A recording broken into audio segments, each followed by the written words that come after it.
And we are live. Oh my goodness, technical difficulties galore.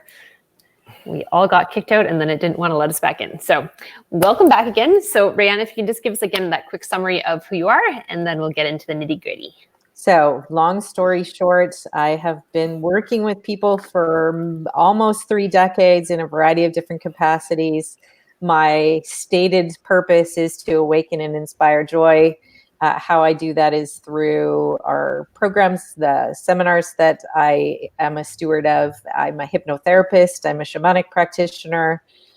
So I just have spent much of my life figuring out ways to be in service to people that helps them both in the good times and the not so good times. Mm-hmm. So right now, we're obviously not in great times. So what are you seeing out there right now with the people that you're talking to?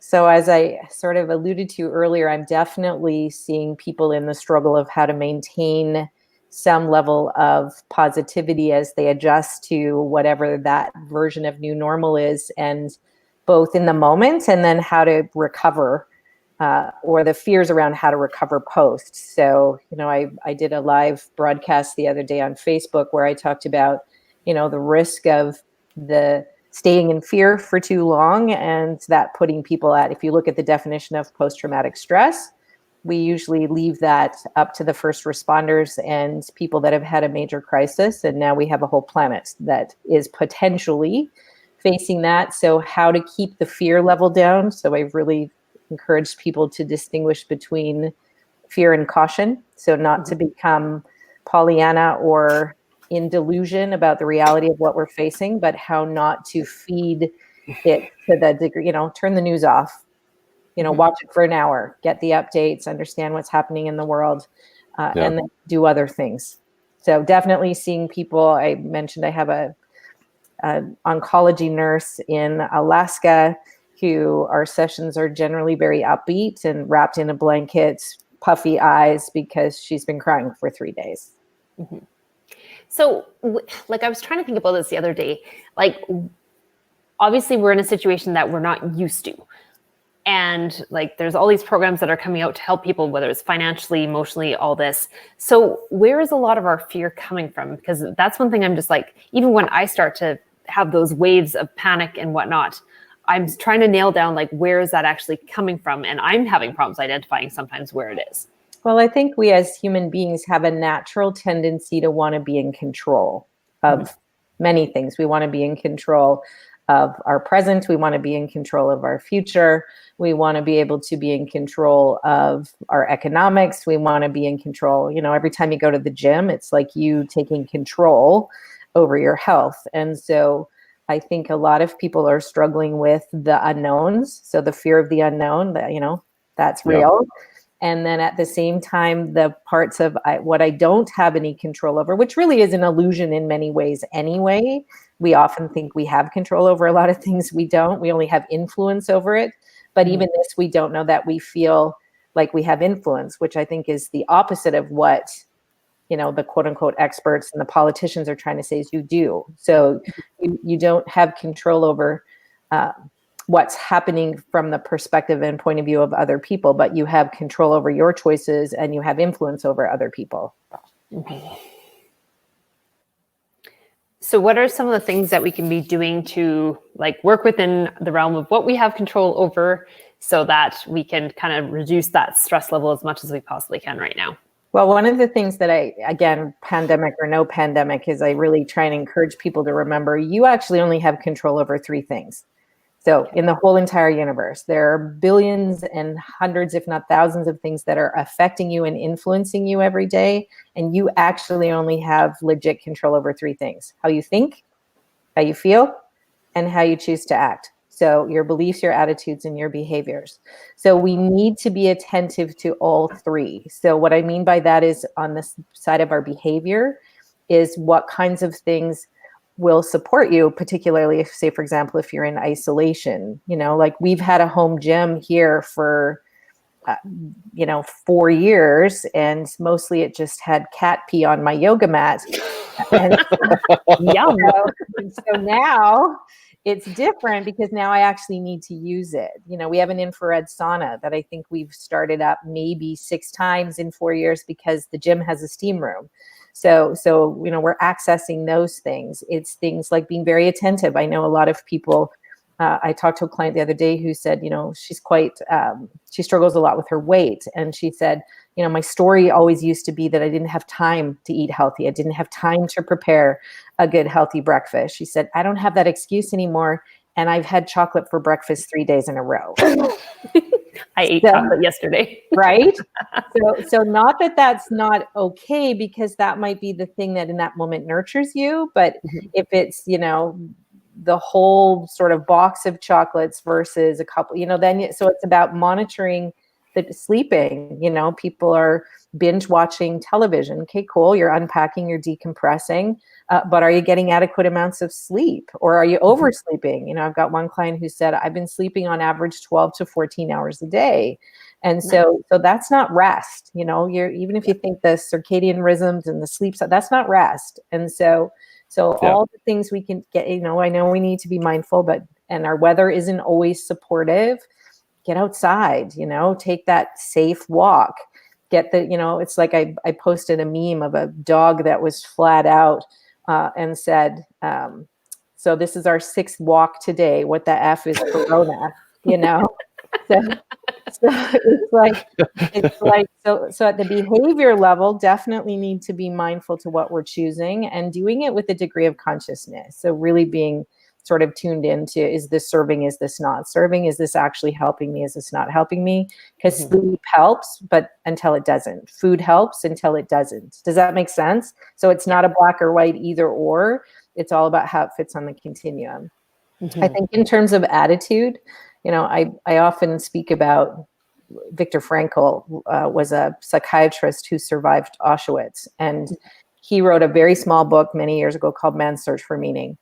And the first part of the book was talking about the experience in the camp, but then the second part of it was geared towards understanding why some people survived and others didn't, even though there was the reality of, sickness, illness, and disease, starvation, all sorts of stuff. But he fundamentally said there's 3 kinds of people in the world.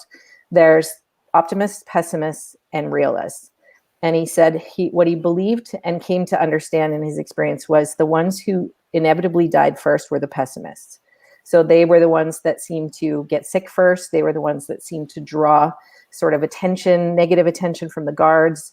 And so he wasn't totally shocked to discover that sort of energy and mindset was one of the first ones to meet their ends. And then he said, you would have assumed that the ones who would have survived were the optimists. And he said, what happened, though, in his experience was at some point in the whole process, the optimists ultimately became the pessimists, because they were like, it's going to be over 2 weeks. Yep. We had somebody down south say, churches are going to be filled for Easter, and, sort of putting out that energy of everything's going to be okay and it's going to be fine. And then the reality didn't meet that. So then the optimists found themselves, really quickly moving to the side of pessimists. And so he said realists, from his point of view, were the ones who, we don't know how long this is going to go on. We don't know how bad it's going to get.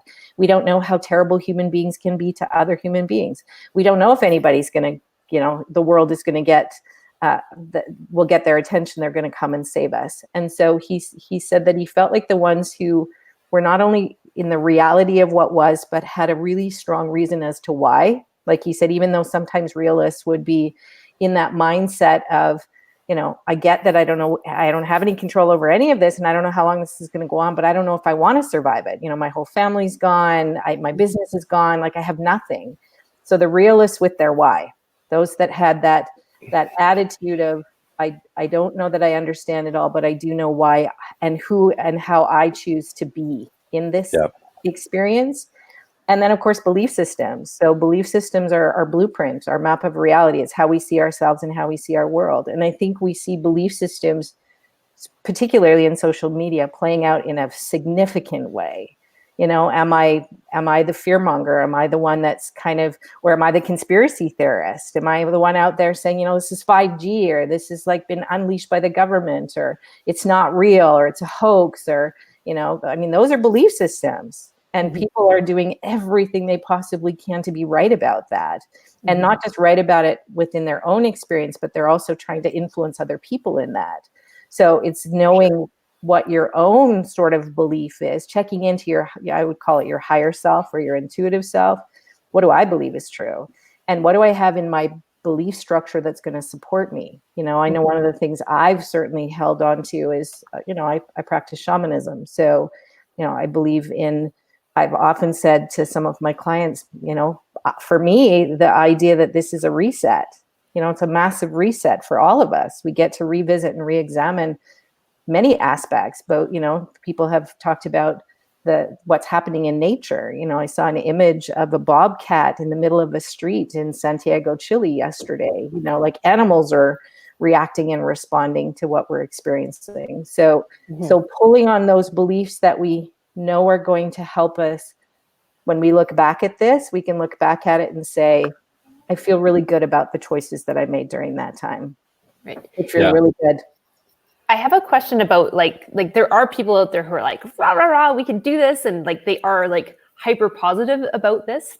And like, I don't think it's good to be pessimistic either, but it's like, well, what is the reality of it as well? And trying to find that balance of our belief systems and like trying to make sure that we're looking in the long term and saying we will eventually get through this. But there is that kind of dichotomy between the like hardcore realists and the hyper positive people who kind of freak me out a little bit too, because I'm just like, I don't know that that's right. Yeah. And I do think that's the part where then we as individuals get to sit in what we're hearing and what we're seeing. And people would say that for the most part, if I was going to edge towards one or the other, so I would like to say that I sit in that realist position a lot, but definitely would edge more towards optimism versus pessimism. And it is that piece around, I am watching, at first I was watching maybe 5 hours a day of news. And now I'm watching like an hour a day. Today they released an app. So you don't even have to watch the news. Canada's got a new app that you can just go and get the facts, right? From the government's perspective and from the government's point of view. So it's like, I want to know what's going on. I want to know what's happening. And there's a lot of other things. I'm working on projects, like I'm working on course development. I'm definitely doing more, just being in service to other people. I'm watching some of my favorite spiritual teachers and gurus who are putting themselves out there. So I'm looking to see what they have to say, and I'm looking to see what they have to say because I know they're more aligned with sort of my way of being and thinking. So I'm looking to them, so looking to my mentors and my teachers. With so many options out there for people to be getting perspectives and whatnot, do you have any recommendations for like, should we be slowing it down to X amount of people that we're trying to subscribe to watching what they're doing, or maybe looking at X number of viewpoints per day? Like, is there a way to hone that down? Because it is information overload right now, is what I'm seeing. And a lot of people are starting to like tune out from everything and just maybe they're going to their cabins or whatnot. And I would say definitely if you already know that you have those people that like, and trust, is that I'd be looking to them. If you don't have them and you're sort of in that sea and the tsunami of information that's out there, is again, sort of mindful as to how much time. And if you're looking for all different perspectives and point of view, is who's coming at it more from a desire to want to provide information and education versus be right. So I would caution people against spending too much time with people that are, this is the way, and this is the only way, and this is the right way, and you must listen because I'm God, I'm special, I'm ever so knowing, ever so wise. I would avoid people like that. Ryan, one of the things you've talked about an awful lot, I think, is if you could unpack a little of the mechanics of, you used to talk about retelling your story as a power story, to see the reality of the experience that you're having and the facts that are there, but to frame it in a way that allows and serves to move forward in a stronger place of power and action. We'll probably get into this more and more in the future, but if you could start to explain a little bit of how you would teach that to someone as an action item that people can try to put into play. So one of the, story is part of our history, and how, we've passed down from generations to generations prior to us having, the ability to be able to record and to write and all of those pieces. And so one of the things that definitely has come through my process and what I hope to inspire in other people is, if you think about, and so the example would be, if I said to you, tell me a significant story from your life, and you automatically launch into your story, what is the energy of your story and what is the message of your story? So too often our stories are grounded in, and when I say, tell me a story about your life, people, it's like, even what are you choosing? Are you telling me a power story from something magical that happened? Or are you telling me about the traumatic experience and things that you lived? So first thing is, what story am I choosing to tell? Why am I choosing to tell that particular story? And what's the energy behind it? So for example, I'll get somebody they get to decide, I don't script which story, but then, okay, now tell me that story in the voice of your favorite animal. So say that exact same story in the voice of your favorite animal. And then all of a sudden, especially if it's a sad story, now they're barking like a dog or like a fish, or, it's like, oh, that feels different. And then, okay, now tell me that same story, but tell me that story or how you felt. Tell me how that story made you feel, but do it in the voice of an opera singer. So I kind of play in the energy of, because at the end of it, it's like, okay, so what was the purpose of that activity? And then people are like, well, you can change the energy of your story by how you tell it. Yes, but there's a more important part of that. And the more important part of it is, okay, so where does your story live? And people will say, well, in my mind. Okay, so if I cut off the top of your head and I looked inside your skull, that's where your story is? No. Okay, well, then where is it? It's in my heart. Okay, so if I opened you up and I looked inside your heart, that's where your story is? No. So eventually people kind of start to really tap into, where does our story live? And the reality is, your story lives in the words. So it's in the words that you choose that is where your story is. And then the words that you choose and how you tell it affects how you feel. So in shamanism, in many sort of spiritual cultures, is you are not allowed to tell a story until you've shifted it to a power story. So it's not to minimize or go to the Pollyanna optimist, I only tell the good stories, but I even don't tell the challenging stories until I've really connected to the strength, to the lesson, to the gift, to what my takeaway, so what I learned, how it helped me grow, how it helped me be a better person. Some of the most challenging things we've all faced in our lives have made us better people. So how do we tie that into what's happening right now? Because that's a lot of information you just said. And I'm feeling a little bit lost trying to tie it into what people would do with that. So if you can pull that back a little bit and give us some tools that we could use for that, that'd be great. So be careful about the stories that you're choosing to tell right now. So what are you choosing to not just focus on, but speak about? What's the energy of how you're speaking about it? So what's the language that you're using? What is the energy behind what you're saying? And if you could choose to tell the story as a power story, your own personal story or someone else's, what would that be? So for example, have you come across on social media the little schnauzer in Montreal named Pluto? No. Oh, you must look him up. Pluto Living on Facebook.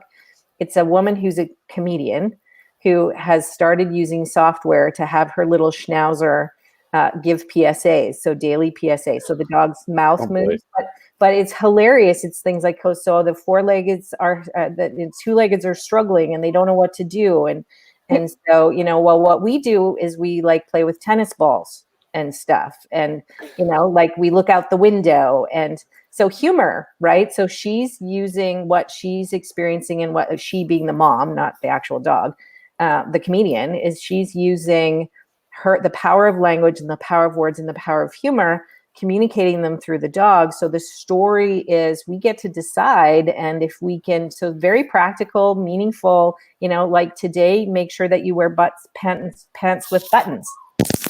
Like today is not the day. And then on Friday, it was like, okay, now you can, for 2 days, no button pants, you'll be okay. Like that kind of stuff. So be mindful to the story, the energy behind it. Why are you telling that story? And if you could rewrite it and tell it differently, why would you do it differently? Mostly because it'll make you feel better. Okay. So if we could give people something to walk away with as something to do today with that information, how would you suggest they approach that? I would say stick with that core key concept of how you think, how you feel, and how you act is what you have control over. So in the midst of all of this stuff that you have no control over, take charge of what you do. Mm-hmm. And so you have control over those three things. So be attentive to what you're taking in, be attentive to what your output is. So what are you choosing in the form of your behavior? And catch those negative patterns of thinking and storytelling that could knock you off your center. And you'll know because you don't feel good. You'll know because you don't feel peaceful. There's no reason why any of us can't, as long as we're being safe and practicing what we're being asked to not feel peaceful. What's there to be afraid of? Mm-hmm. True. Does that help? It does. Michael, do you have anything to add? I think you muted yourself because you have coronavirus over there. Oh, it's like the meanest thing you can say right now. I'm sorry. Stuff comes out of my mouth with no filter. What is the story you're telling right now, Angela? Right? Michael's going to die of coronavirus. No. That's not a story I'm agreeing to. That's not what we want, for sure. We want you to live and be able to do one-arm push-ups by the end of next week. There you go. There's the story for you. Yeah, exactly. I'm doing them on my knees. I can get that and get a number of them, but I'm still working on getting to the toes now. Yeah. How did you like my little how-to video for you on that? Oh, that was fantastic. I got a little bit of the tripoding now. Yeah. Awesome. Yeah, I think that it's good. Rayanne, thank you for sharing a little bit. Well, this has been what Angela and I have been talking about a whole bunch. So to have another perspective talking about the same thing is really super helpful. We might have to try to get you back again, though, given that we were like cutting half of our time at some point. Yeah. Today was a little odd that way. Yes. Technical difficulties. But we all know that technology is trying to keep up with us. So right now, more than ever. So for sure, we're going to meet that sometimes. Yeah. Absolutely. Well, we're going to be setting out like a set of kind of themes throughout the week. So 5 days a week, each day is going to have a theme. So we'll be disclosing that later on this week as to what those themes are. So we'll be including you in those themes, Rayanne. So I appreciate your time today and helping to shift how we're thinking about this a little bit differently. Cool. My pleasure. Great. Well, we will wrap it up there because I have to go get running to other things here. So hope everyone enjoyed that. Thank you, Michael, for joining me. Thank you, Rayanne. And we will see you guys again very soon. Cheers, everybody. Have a great day.